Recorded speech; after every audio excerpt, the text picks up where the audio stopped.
pasa con las altas temperaturas, se acerca el verano y es fundamental también prepararnos, porque hemos hablado que somos una sociedad bastante reactiva y lo que queremos fomentar obviamente es la prevención. De todas maneras, y para conocer detalles de cómo preparamos nuestras viviendas en verano, está junto a nosotros Manu Pomietz, ¿verdad?, arquitecta de la Universidad de Concepción, para conocer detalles de cómo podemos de mejor manera preparar nuestras viviendas, ¿verdad?, y así hacer que no tengamos algún problema con el exceso de calor, ¿verdad?, y con el verano que muchas veces nos hace ocasionar incendios y algunos problemas. Bienvenida al programa, un gusto que puedas estar con nosotros. Gracias, muchas gracias por la invitación, Connie y Conce. Hace ratito no nos acompañabas, Manoni, y bueno, lo que significa obviamente lo que hay en torno a las viviendas, pero corrígeme si me equivoco, acá debiésemos hacer una distinción entre lo urbano y lo rural, porque claro, muchas veces hablamos de cómo protegemos la vivienda en torno a los incendios forestales, que afectan más que nada a lo rural, pero también qué pasa en lo urbano, precisamente con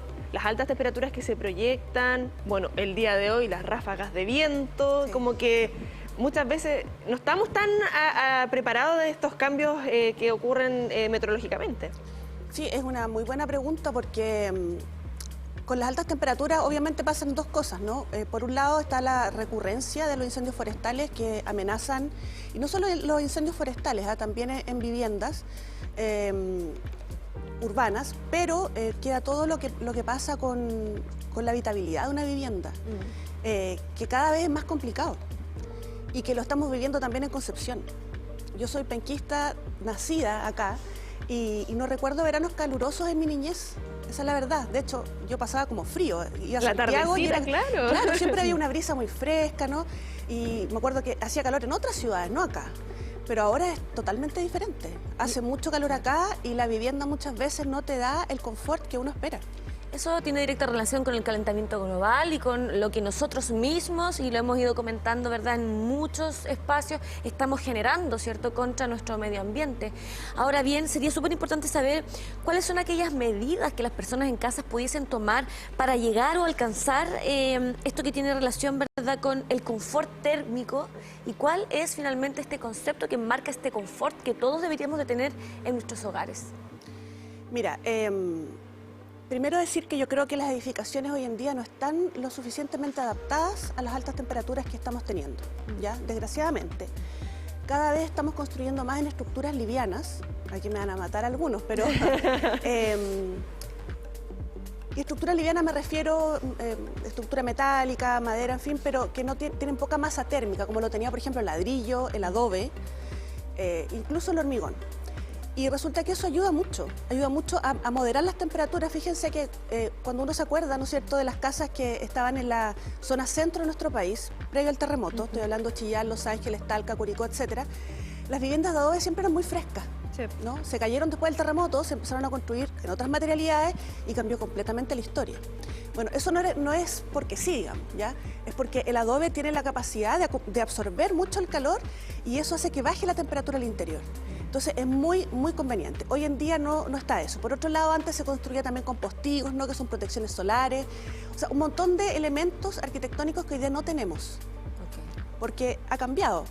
Porque es más costoso. ¿Porque es más económico poder construir de esa manera? No, yo diría que por ejemplo, hay un miedo de enfrentarse de nuevo a la construcción en adobe, a pesar de que hoy día hay otras técnicas, que es la quincha, por ejemplo, que es construir con estructura de madera y con ladrillos de adobe. Sí. Yo creo que hay muchos mitos en torno a ese tipo de edificaciones. Entonces se ha optado por otras que son más rápidas, tal vez también hay un tema de costo. Y se ha dejado de lado la arquitectura que protege un poco, ¿no es cierto?, del efecto del clima. Entonces, las viviendas están poco preparadas. Yo diría que como consejo, generar sombras, poner mucha vegetación. Ideal plantar arbolitos en el patio, que no el temor de que nos quite espacio, no, nos da mucha sombra, nos ayuda, ¿no es cierto?, a mejorar la calidad del aire incluso. Los toldos, no sé, todo aquel elemento que genere sombra, no pavimentar todo. Ese es otro tema. De repente tenemos nuestra casa y la vamos a mejorar. Y todo con un radier y todo con terraza. Y rebota y... No, el calor se absorbe todo el día y después en la noche cuando baja la temperatura ese calor se reirradia, que es el efecto isla de calor que se conoce en la ciudad. Con la tardecita, como uno dice, oye, pero está como templado el ambiente y hay brisa, porque lógico, la temperatura ambiente es distinta, y como que uno entra a la casa y está tibia, caliente, así como... Exactamente.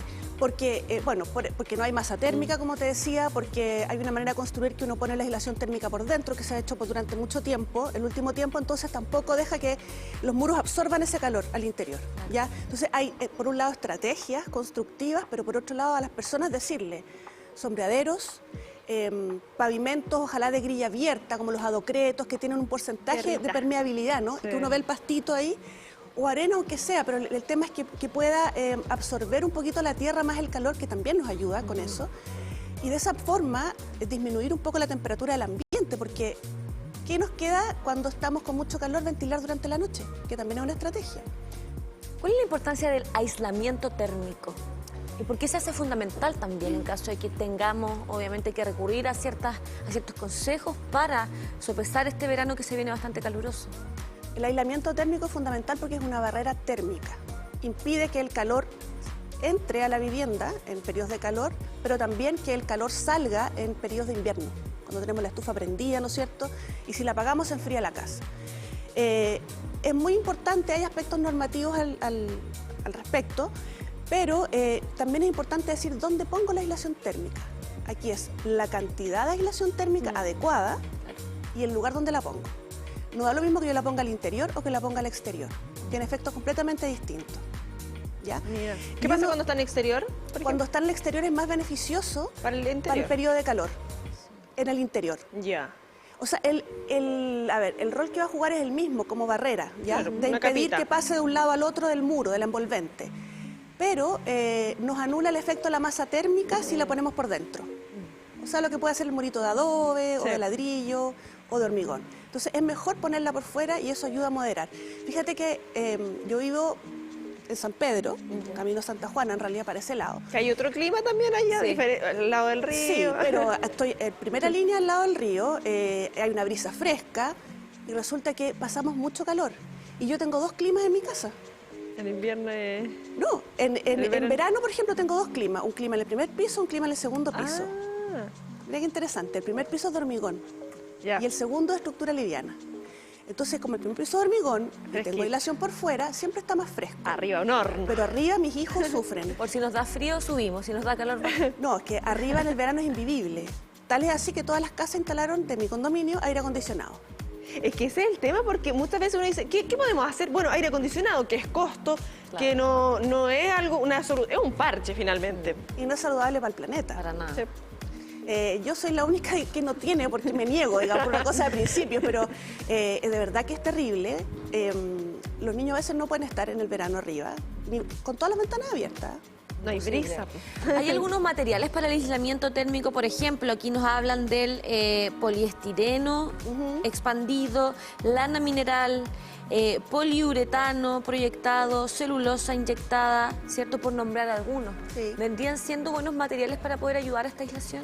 Mira, cualquier aislante térmico, bueno, hay que hacer una distinción entre los que son más ecológicos de los que no. Eso también es un tema importante, sobre todo a la gente que le importa más el tema.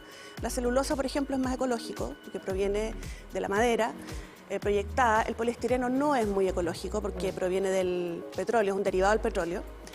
Pero aparte de esa división está el tema de la cantidad de aislación térmica y, como te repito, el lugar donde la pongo. Por el fuera o por el externo. O por el interior, claro. Manon, lo que hay en torno también, para no dejar de lado obviamente también a los edificios, porque muchas veces uno dice, chuta, ya, compré un edificio o estoy arrendando en tal parte, lo arrendé en invierno, en verano es totalmente distinto, o en verano y en invierno fue distinto. Uno ve de repente algunos proyectos que se generan, sobre todo en construcciones más antiguas, en estos bloques de 5 pisos que generan ahí la aislación o los mejoramientos, porque, claro, hay alternativas. Uno dice, oye, pero un edificio muchas veces como que no, ya habrá que aguantarse, ventilador, no sé, el abanico, alguna alternativa, pero también existe para los edificios pensando aquellas personas, no sé, en sus barrios puedan ahí buscar también esos fondos, hay alternativas, pero es distinto en caso cuando son construcciones, me refiero con más altura, que estamos hablando de una casa en promedio son 2 pisos, bueno, pueden haber algunas con 3 niveles, pero cuando estamos hablando de construcciones de 5 pisos, 7 pisos, ¿es distinto también lo que ocurre en el primer piso a lo que ocurre a más altura? Sí. Buena pregunta. Sí. Es diferente en el sentido de que hay obstrucciones solares. O sea, yo puedo tener una construcción al frente, ¿no es cierto?, que le va a hacer sombra permanente a mi departamento y va a ser helado todo el invierno. Y a lo mejor me ayuda en el verano porque le da un poquito de sombra, pero más arriba no lo tengo. Es diferente también porque las opciones para poder arreglar un departamento no es la misma que una casa, ¿no? Porque son copropietarios y por lo tanto arreglar todas las fachadas implica ponerse de acuerdo todo y hay reglamentos, etcétera. Pero dentro de todo este panorama hay una buena noticia, diría yo, que espero que se concrete, es que existe una herramienta que se llama calificación energética y que es un etiquetado, igual que los electrodomésticos, que tienen la letra A, B, ya. Existe para las viviendas hace harto rato, ya, como del año 2012-14. No es obligatorio todavía y se dice que ya por fin sería obligatorio el próximo año. ¿Y qué pasa? Que esa herramienta lo que hace es medir el proyecto y le entrega la información al usuario de cuánta energía va a consumir su vivienda. En calefacción, pero también en refrigeración. Entonces, yo puedo o podría eventualmente comprar, ¿no es cierto?, comparando, igual que un electrodoméstico, es decir, mira, esta consume mucho, esta consume menos. Tiene A, esta tiene B. Claro, no solo porque tiene una letra, sino porque te entrega la cantidad en términos de energía, que es una cosa que, claro, que a lo mejor el usuario común no está acostumbrado todavía, pero ya de a poco se va a ir educando y va a ir entendiendo. Sí. Entonces, eso nos va a ayudar porque además de que se va a medir, ¿no es cierto?, yo espero que haya una competencia en el ámbito inmobiliario por querer tener una mejor letra para competir con el otro, ¿no? Y de esa forma se mejora la habitabilidad de la vivienda para las personas. Entonces, es un beneficio para nosotros. ¿Cuál es la importancia de controlar, por ejemplo, la entrada de los rayos UV? ¿Y qué podemos hoy día quizás entregarle a la gente en caso de, por ejemplo, algunos elementos sencillos que se puedan aplicar, por ejemplo, cerrar cortinas, utilizar blackout? ¿Qué elementos sencillos se podrían utilizar probablemente para poder aislar justamente el calor en esta temporada que ya se avecina? Mira, primero yo te diría que a veces la gente hace arreglos, ¿no es cierto?, y pregunta, yo diría que, bueno, cambiar de ventana a termopanel ayuda, porque también es una barrera de calor, es una forma de aislar, pero las ventanas. Aislación térmica, yo diría preferentemente por fuera, por varios otros temas. El tema de las cortinas, yo le enseño a mis alumnos, les digo, mira, si es por deslumbramiento, porque me llega el sol justo en los ojos, ¿no? No hay problema, las cortinas sirven, o las persianas. Pero si es por tema de calor, no sirve mucho. ¿Por qué? Porque una vez que el sol entró, por más que tengo la cortina, ya se calentó el aire y se va a empezar a calentar todo el aire porque queda una capa entre la cortina y la ventana. Entonces, eso siempre es mejor por fuera, ¿ya? O sea, yo debería prevenir que la energía térmica del sol, por así decirlo, el calor, no entre, pero por fuera, desde antes. Una vez que ya entró, ya no hay mucho que hacer. Y para eso puede servir, me encanta el tema de la vegetación. Vegetación de hoja caduca, que en el verano, ¿no es cierto?, está lleno de hojas, un follaje maravilloso, que es una sombra preciosa, y en invierno se le cae la hojita y entra el sol cuando hace frío, que ahí lo necesitamos. Entonces cumple la doble función, por ejemplo. Entonces, yo diría que ese tipo de cosas. Y los toldos son bienvenidos siempre. También. Y se pueden poner, o estos que son retráctiles, ¿no es cierto? Bueno, todo depende de los costos que tenga cada uno, pero la vegetación siempre es la reina porque además es ecológica y nos da otros beneficios. Es beneficio hasta la salud mental, de hecho, estar en contacto con la naturaleza. Claro, totalmente. Así que hay a potenciar también quienes tienen la oportunidad, quienes están viéndonos, ahí tomar estas recomendaciones. Manuel, un gusto que nos puedas acompañar en esta oportunidad. Gracias a ustedes. Nos estamos viendo. Y ojalá tenerte más adelante para seguir hablando y ampliando temas que son